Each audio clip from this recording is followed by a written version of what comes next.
Hello guys, I want to show you how to make pecan cakes. Una po, gagawa po tayo ng caramelized pecan nuts. First, lagay tayo ng white sugar. I-melt lang po natin ito hanggang sa maging brown. Tapos, add na po tayo ng butter. Mix lang po natin hanggang sa matunaw yung butter. Pagkatunaw po ng butter, ilagay na po natin yung crushed pecan nuts natin. Haluin lang ng konti, tsaka ilagay yung honey. Tapos hahaluin ulit ng konti. Bago ilagay yung cinnamon powder, tsaka salt. Tapos hahaluin na lang po siya hanggang sa matunaw yung lahat ng ingredients at tsaka kakapit na lahat sa nuts. Pagkatapos po ng caramel nuts natin, ito na po ilagay na po natin siya doon sa baking pan na lalagyan natin ng natin mamaya ng butter mix. Ito na po ilagay na natin dito. Habang mainit pa kailangan nating ilagay para hindi na siya titigas mamaya kasi titigas na yan mamaya pag lumamig na siya.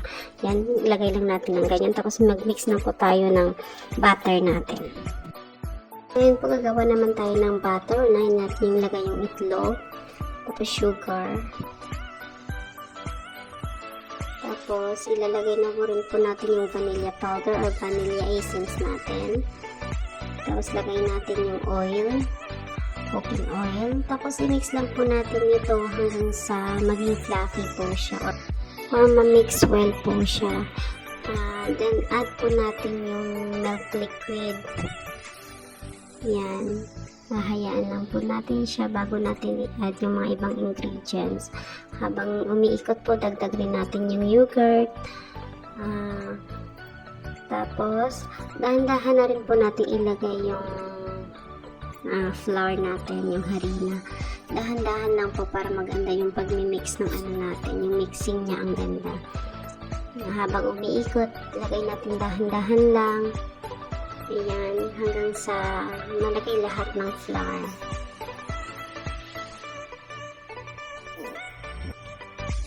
Pagkatapos lagyan natin ng baking powder, baking soda, tsaka salt. Ilagay na po natin yan lahat-lahat, tsaka hayaang ma-mix po ng mabuti.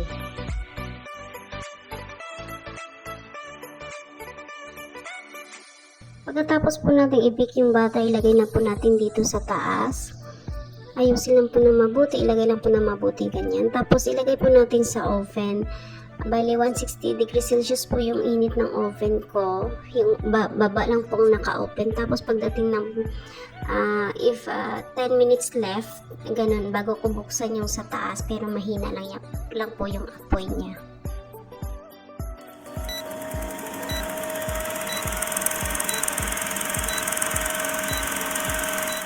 So guys, after 30 minutes, ito na po yung cake natin. Kukunin na po natin, tsaka lagay muna sa labas. Palamigin muna natin ito. Dahil malamig na po yung cake natin, pwede na po natin tanggalin sa baking pan, tsaka pwede na rin natin i-cut. Tanggalin muna natin itong baking paper. Kailangan tanggalin muna natin. Tapos, tsaka na natin i-cut. Ayan. Pero parang medyo nahihirapan ako. Hindi ko alam kung paano ko i-cut. Pasensya na po. Tapos ngayon kinakat ko na po siya. Pero yung yung nuts, yung caramel nuts natin sumasama sa kutsilyo. Hindi sumasama sa cake. Tingnan mo, tuloy natanggal. Ayan. Pero okay lang yan. Yan. Ngayon i-cut pa rin natin. Yan. Okay na siya. Yung iba sumasama talaga, pero yung iba okay naman kasi parang medyo lang yung pagluto natin siguro ng caramel, parang nasubrahan lang. So ayan na guys, ito na yung cake natin, pecan cake. Malambot siya, masarap. Yan. So guys, thank you for watching. Kung gusto niyo po yung mga ito, just comment below lang po. Tapos kung gusto niyo pa ng mga more recipes, yung cakes, especially cakes, just click the button po. Marami po akong i-upload na iba. Thank you po. Thank you for watching.